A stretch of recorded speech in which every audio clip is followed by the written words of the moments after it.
بسم الله والصلاة والسلام على رسول الله. اللهم صل وسلم وزد وبارك على سيدنا محمد وعلى آله وصحبه وسلم.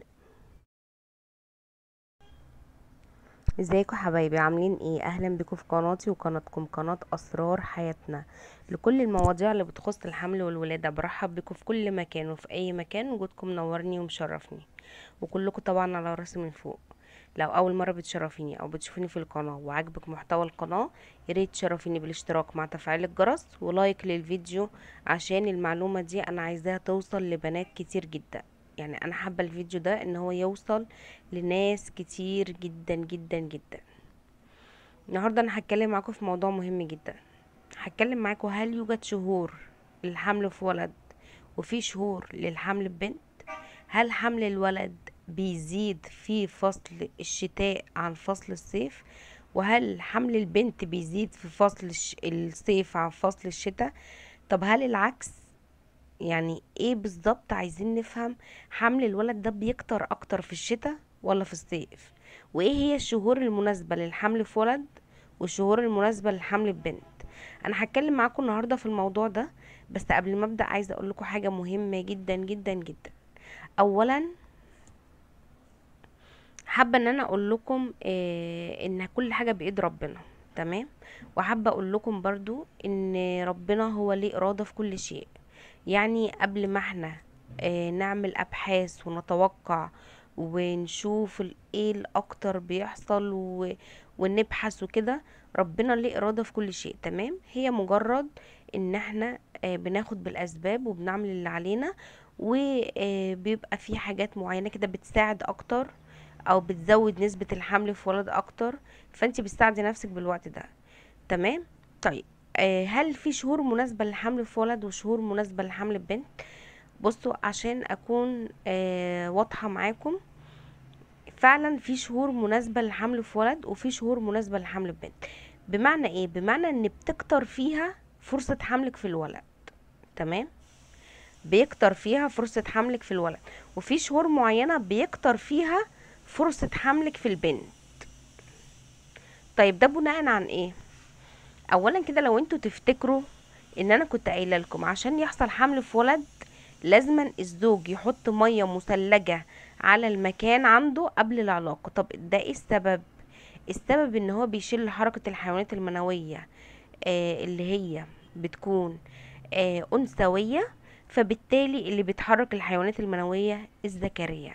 عشان كده دايما في فصل الشتاء لو حصل مباشره، دايما بيكون حمل الولد في الشتاء اكتر من البنت. ليه بقى؟ لان الشتاء درجة حرارة عالية. تمام. فدرجة الحرارة العالية دي بتخلي ان في حرارة جدا عند الزوج في المكان عند الزوج. تمام. فنسبة الحرارة العالية دي بتنشط الحيوانات المنوية الأنثوية، وكمان بتزود فرصة حملك في البنت أكتر. لكن الشتاء الحيوانات المنوية الذكرية اللي بتقدر ان هي تتحرك، لانها بتقدر ان هي تتحرك في البرودة. تمام. فده بيزود فرصة حملك اكتر لحمل معنى كده ان شهور الشتاء بيكتر الحمل في ولد اكتر. تمام. لان مفيش درجات حرارة، مفيش حرارة جامدة والحاجات دي. تمام. عشان كده دايما بقول لكم، لو انت عايزة حمل في ولد وبتسعي للحمل في ولد، دايما شغلي تكييف وقت المباشرة. دايما حطي مية مثلجة عند الزوج قبل المباشرة. تمام. كل الحاجات دي هتساعد معاكي اكتر. فشهور الشتاء بيكون فرصة الحمل فيه ولد اكتر. مش معنى كده ان ما بيحصلش خالص حمل في بنت، لا، ساعات بيحصل، ولكل قاعدة شواذ. تمام. طيب، نيجي بقى للنقطة التانية. طيب، شهور الصيف الاكتر حملك بيكون في بنت بنسبة كبيرة، خصوصا بقى الشهور اللي هي شهر 4، شهر اللي هي عز الصيف بقى. تمام. شهر 4، شهر 6، شهر 8. تمام. الشهور دي اكتر بيكون حملك في بنت. الشهور اللي فيها فرصة حمل في ولد اكتر بتكون شهر 9. وده بالنسبة يعني عايزة اقول لكم بالنسبة لاحصائيات كتير ودراسات كتير، فعلا الشهور دي بيزيد اكتر فرصة الحمل في ولد، اللي هي شهر 9، شهر 9، شهر 11، شهر 1، وشهر 3. تمام. وشهر 5. دول بيكون فيهم فرصة اكتر للحمل في ولد. تمام. يبقى احنا معظم الشهور الزوجية واللي بتكون شديدة الحرارة بيكون حملك فيه بيكون حملك فيه بنت. وشهر، طب في ناس هتقولي طب ما شهر 2 زوجي وبيكون شديد البرودة، بس عشان زوجي بيكون فرصة حملك اكتر في بنت. تمام. طيب يعني انا عايزة اقول لكم ملخص الموضوع، ان انت لو عايزة حمل في ولد ركزي على شهر 9. تمام. ليه بقى؟ لان خلاص احنا خلصنا من الصيف، يعني مش اللي هو درجة الحرارة الأوفر يعني. تمام. ركزي على شهر 11 بيكون في نسبة حمل في ولد أكتر. ركزي على شهر 1. ركزي على شهر 3 وشهر 5.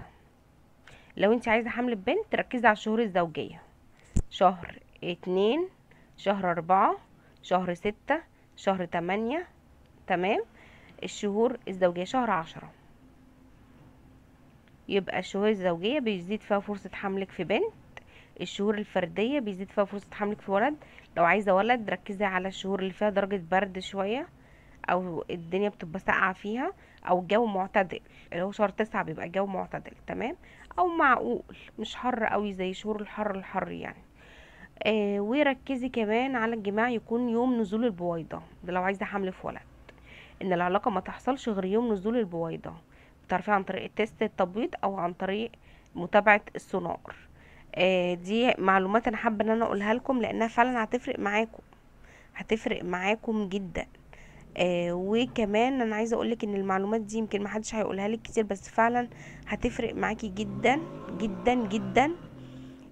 وهتقدري فعلا تحددي منها.